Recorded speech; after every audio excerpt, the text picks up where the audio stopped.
Саламатсыздарбы туугандар. Сиздер менен Багыс Түрө Кыргызстан каналы. Ассаламу алейкум.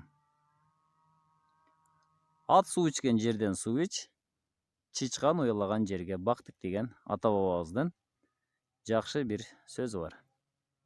Анткени ат ичкенге жарамдуу суудан ичет экен. Ал эми чычкандар болсо борпоң күрдүү семиз топурактуу жерге уя салат. Анткени ал жерде жашоо бар. Жерди коргондоп бак тиккенден баштап мынакей көрүнүп турат. Түз гана көчөттүн астынан чычкандар уя сала баштады. Бул жерде чычкандын жашоосу үчүн уруктун бардыгы, чөп жардын бардыгы өсө баштагандан баштап булар үйүрү менен ийиндерди каза баштады. Бул жерде азыр келемиш, сары чычкан, көр чычкандан баштап бүт бардыгы көбөйүшө баштады. Булар үйүр менен жашаган жандыктарга кирет экен. Көбүнчө ийинди күз айларынан баштап каза баштайт. Натыйжада мына түп-түз көчөттүн астын казып, көчөттүн тамырынын шамалдашына, же муздак абанын киришине, же болбосо көчөттүн тамырын кажып жеп коюшу дагы мүмкүн. Анда күрөшүү чарасы боюнча сиздер менен кеңешели. Биринчи жылы бул чычкандарды жок кылуу үчүн дарыланган буудайларды салдык. Катуу кичине пакеттеги дарыларды салдык. Алардан жыйынтык аз. Балким жебейт, балким таасири аз. Балким түкүрүп таштайт.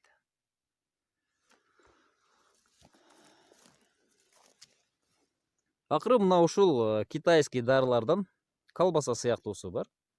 Мына ушулар жыйынтык, эффект жакшыраак экен.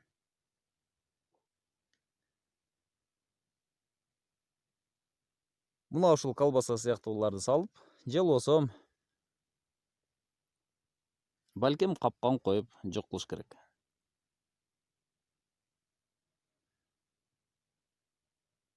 Мына достор, көр чычкан. Аты айтып тургандай, көр чычкан жердин асты менен жол салып, жердин астында уялайт. Мына кадам сайын ондогон метрди казып, көчөттөрдү аралап уя салган. Бир эле жол мынакей узунунан уя салган казып.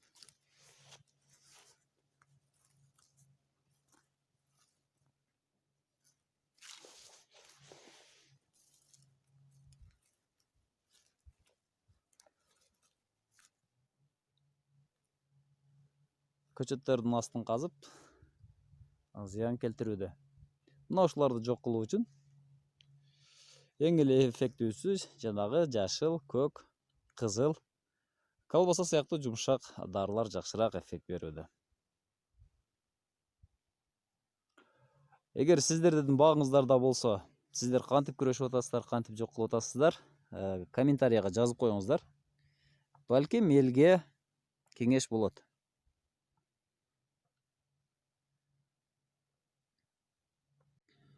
Көр чычкандарды жок кылуу үчүн ууланган химиялык жол менен жок кылыш керек, же аларды техникалык жол менен, кармагычтардын жардамы менен тутуп жок кылышка туура келет.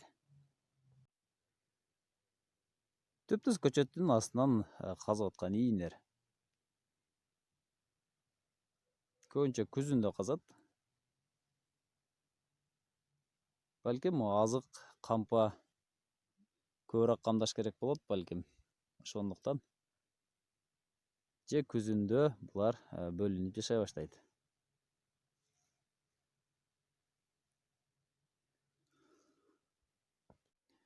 Бакта чычкандардын көбөйө баштаганын байкаганыңыздан кийин эле сразу күрөшкөнгө кириш керек. Себеби булар көбөйүп кеткенден кийин булардын үй бүлөсү менен жок кылыш кыйынчылыкка турат. Сиздер менен Багыс Түрө Кыргызстан каналы болду. Саламатта туруңуздар.